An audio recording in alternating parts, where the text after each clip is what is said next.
Hey there, I was going to do a countdown. Sharon Horne-Ellstrom here, countdown to live challenge workshop. Sharon Horne-Ellstrom here to share some of the wisdom that I've acquired over the last 47 years in businesses. From over a quarter century in corporate America, working for some of the biggest businesses on the planet, to running my own businesses, all different size businesses in a whole lot of different industries. I think I mapped out and figured out I've been involved in at least 27 different industries and businesses. And that's a lot, even over 47 years, that is a lot of different businesses.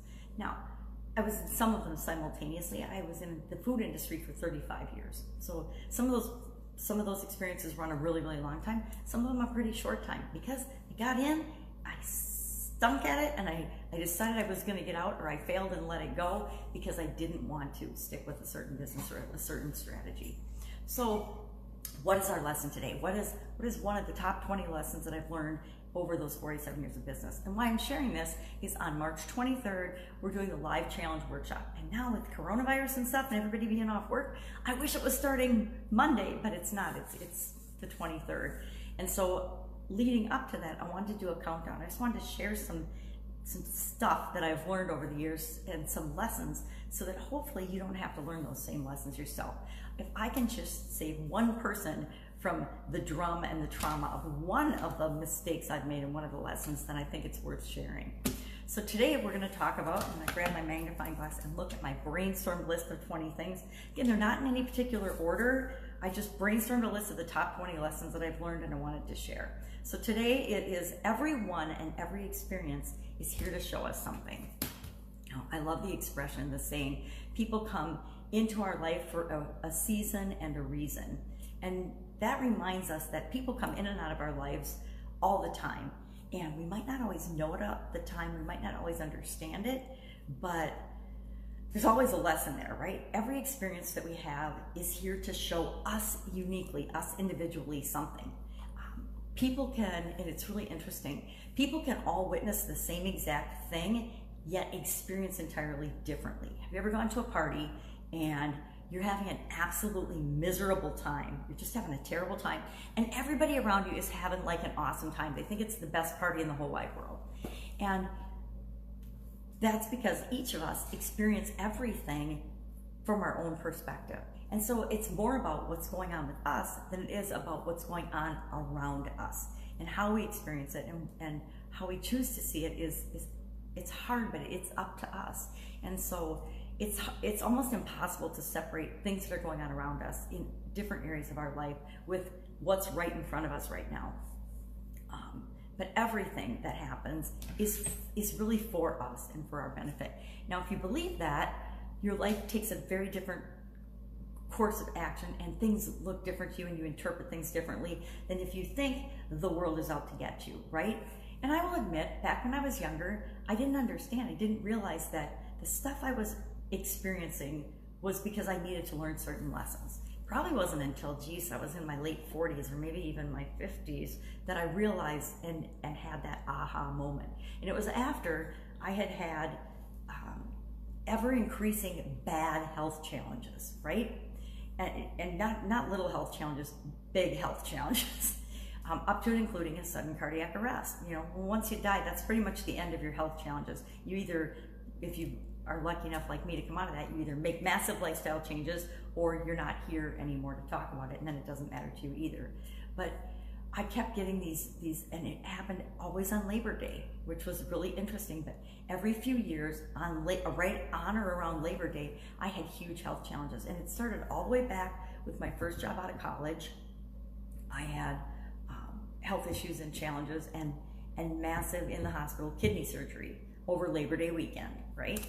And then a few years later, I had eye surgery on Labor Day. Then a few years later, I had some arthritis challenges on Labor Day, up to and including the day after Labor Day, I had a sudden cardiac arrest. Now, all of that, I didn't realize at the time. I kind of felt like a little victim, and it wasn't until after that final event that I went back and I noticed the pattern, and I said, okay, what's going on here? Well, I think it was, number one, I wasn't taking care of my health, right? And so all of those situations kept happening and escalating to get me to wake up, smell the coffee, and pay attention to my health. Great cue to sneak a drink of coffee.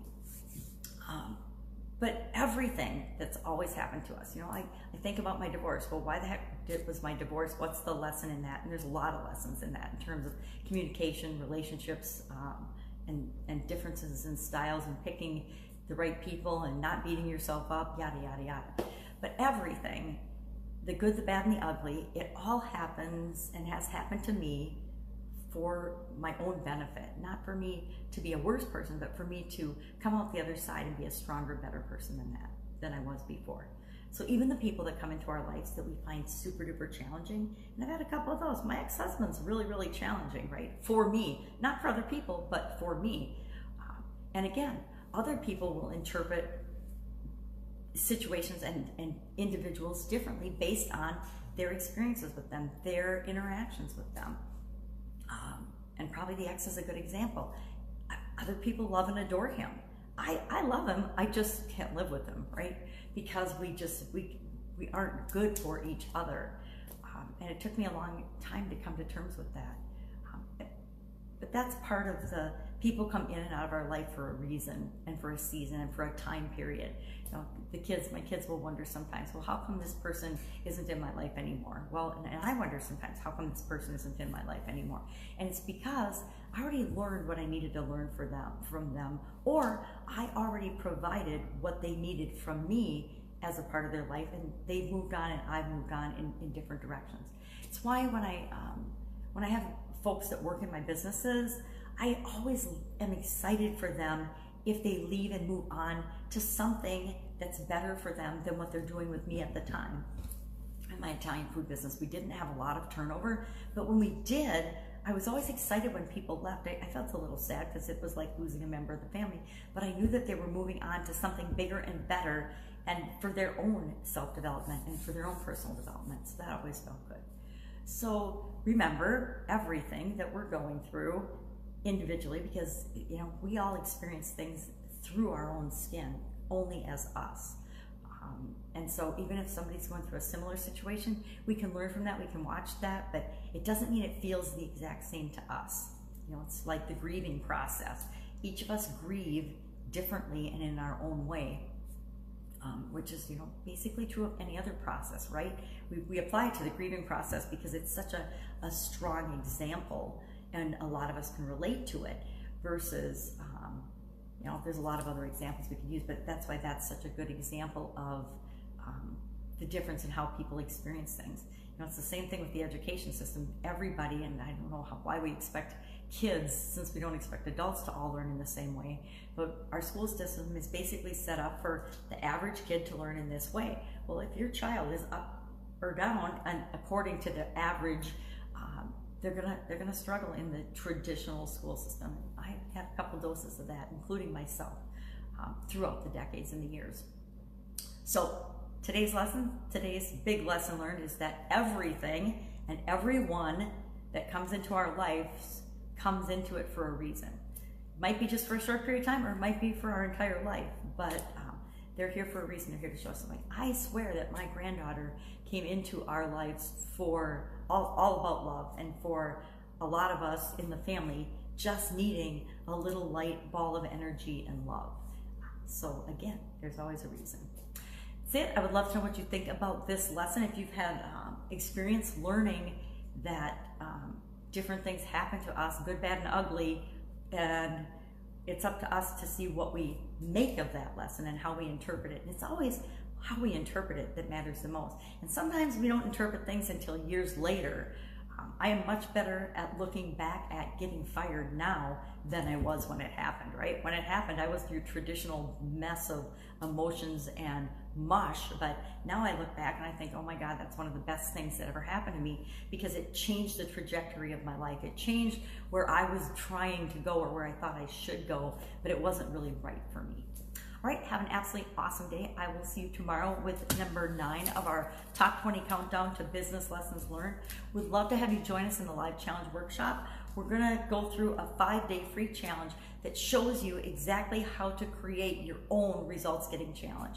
And whether that result is attracting more people to your business, which is kind of my area of expertise, or whether it is getting a result that you want in your business or in your life or in your health. I've done so many different challenges. I've learned that it is the fastest, easiest way to get any result that you want in days versus years. We're gonna be doing that March 23rd in the Thrive Challenge page, and you wanna join the Thrive Challenge group because in there we'll have a daily assignment, because if you don't take action on the things you learn, nothing happens. Nothing changes if we don't change, right? Or do something based on what we learn. So every day in the group, the private group, there'll be an action item day where you list your homework or do your little homework thing. And don't worry, it's not a huge thing. If you can't do it in 10 minutes, then I'm doing something wrong and teaching you what to do, which I know I'm not, because I've done it over and over and over again. So you'll share your homework there. Plus, we're gonna have a scavenger hunt. It's a 5-day challenge, but we'll do 5 days of bonuses. We're gonna do a 10-day scavenger hunt where you can win a $25,000 value prize if you are the person that gets the right answer to the scavenger hunt. So there'll be a daily clue, a daily hidden clue, but it won't be hidden. It'll be right there in your face. And then what you'll do is you'll collect all the clues, you'll unscramble it, and then you'll enter by midnight on April 1st to win that grand prize. So if you have any questions about anything, hit me up in the comments below. Otherwise, I will see you tomorrow with day 9 of our top 20 countdown. Have an awesome day. Bye. Hey, it's Friday the 13th. Be careful.